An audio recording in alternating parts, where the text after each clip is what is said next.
2017 সালের 30শে September Garena বিশ্বের সামনে নিয়ে আসে একটি নতুন battle royal game free fire. তখন পাবজি মোবাইলও আসেনি, কম ক্ষমতার অ্যান্ড্রয়েড ফোনেও যাতে ব্যাটেল রয়্যাল খেলা যায় সেই লক্ষ্যেই গেমটি তৈরি করা হয়। শুরুর দিকে একটি ম্যাচে 50 জন খেলোয়াড় একটি দ্বীপে নামত। সবাই অস্ত্র, মেডিকেট আর অন্যান্য জিনিস খুঁজে নিয়ে শেষ পর্যন্ত বেঁচে থাকার চেষ্টা করত। সহজ নিয়ন্ত্রণ, ছোট ম্যাচ এবং কম সময়ে খেলা শেষ হওয়ার কারণে খুব দ্রুতই গেমটি জনপ্রিয় হয়ে ওঠে। 2018 সাল থেকে ফ্রি ফায়ারের জনপ্রিয়তা বিস্ফোরণের মতো বাড়তে শুরু করে। বিশেষ করে বাংলাদেশ, ভারত, ব্রাজিল, ইন্দোনেশিয়া এবং লাতিন আমেরিকার দেশগুলোতে এটি কোটি কোটি মানুষের প্রিয় গেমে পরিণত হয়। অনেকের জন্য এটি শুধু একটি গেম ছিল না, ছিল বন্ধুদের সঙ্গে সময় কাটানোর একটি মাধ্যম। সময়ের সঙ্গে গেমটিতে যোগ হতে থাকে নতুন ম্যাপ, নতুন ক্যারেক্টার, নতুন প্যাট, নতুন অস্ত্র এবং অসংখ্য event. Elite pass, rampage, cobra, chrono, Alok, এসব নাম একসময় প্রায় প্রতিটি খেলোয়াড়ের কাছেই পরিচিত হয়ে ওঠে।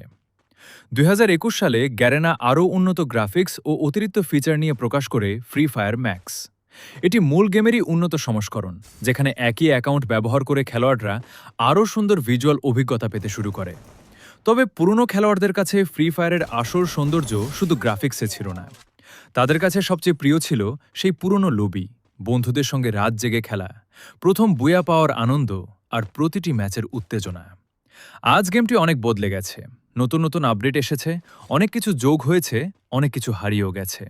কিন্তু যারা শুরু থেকেই এই গেমের যাত্রা দেখেছে, তাদের কাছে ফ্রি ফায়ার শুধু একটি মোবাইল গেম নয়, এটি একটি সময়ের স্মৃতি, অসংখ্য বন্ধুত্বের গল্প এবং হাজারো মানুষের শৈশব কৈশোরের অংশ। হয়তো একদিন নতুন গেম আসবে, নতুন ট্রেন্ড আসবে, কিন্তু যারা কখনো ফ্রি ফায়ার খেলেছে তারা জানে কিছু স্মৃতি কখনো পুরনো হয় না। তোমার প্রথম বুইয়া, প্রথম স্কোয়াড ম্যাচ আর বন্ধুদের সঙ্গে কাটানো সেই মুহূর্তগুলো হয়তো আজও কোথাও না কোথাও বেঁচে আছে। এই কারণেই ফ্রি ফায়ার শুধু একটি গেমের নাম নয়, এটি একটি অনুভূতির নাম। একসময় নতুন কোনো ইভেন্ট এলে সবাই অধীর আগ্রহে অপেক্ষা করত। নতুন বান্ডেল, নতুন ইমোট বা নতুন অস্ত্র পাওয়ার আনন্দ ছিল অন্যরকম। কেউ ডায়মন্ড কিনতে পারত, কেউ পারত না। তবুও সবাই একই ম্যাচে নেমে সমান উত্তেজনা নিয়ে খেলত। এটাই ছিল ফ্রি ফায়ারের সৌন্দর্য। সময়ের সঙ্গে গেমটি বদলেছে, নতুন ক্যারেক্টার এসেছে, পুরনো অনেক ফিচার পরিবর্তন হয়েছে, ম্যাপেও এসেছে নতুন রূপ। কেউ এই পরিবর্তন পছন্দ করেছে, আবার কেউ আজও পুরনো দিনের ফ্রি ফায়ারকে বেশি মনে করে।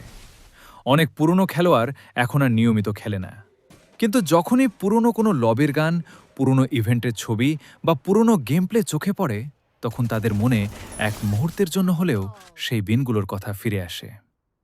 একটা গেমের সাফল্য শুধু ডাউনলোডের সংখ্যায় নয়, মানুষের স্মৃতিতে কতটা জায়গা করে নিতে পেরেছে সেটাতেও বোঝা যায়। আর সেই দিক থেকে ফ্রি ফায়ার লক্ষ লক্ষ মানুষের জীবনে একটি বিশেষ জায়গা তৈরি করেছে। হয়তো ভবিষ্যতে আরও আধুনিক গেম আসবে, আরও ভালো গ্রাফিক্স আসবে, কিন্তু যে সময়টা ফ্রি ফায়ার মানুষকে একসঙ্গে হাসিয়েছে, উত্তেজিত করেছে আর অসংখ্য স্মৃতি উপহার দিয়েছে, সেই ইতিহাস সবসময় আলাদা হয়ে থাকবে।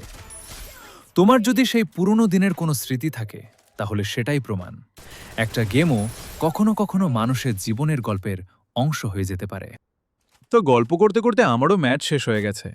যদি তোমাদের ভিডিওটা ভালো লেগে থাকে, তাহলে চ্যানেলটা সাবস্ক্রাইব করে আমার পাশে থাকার অনুরোধ রইল, যাতে আমি সামনে আরও ভালো ভিডিও তোমাদের উপহার দিতে পারি।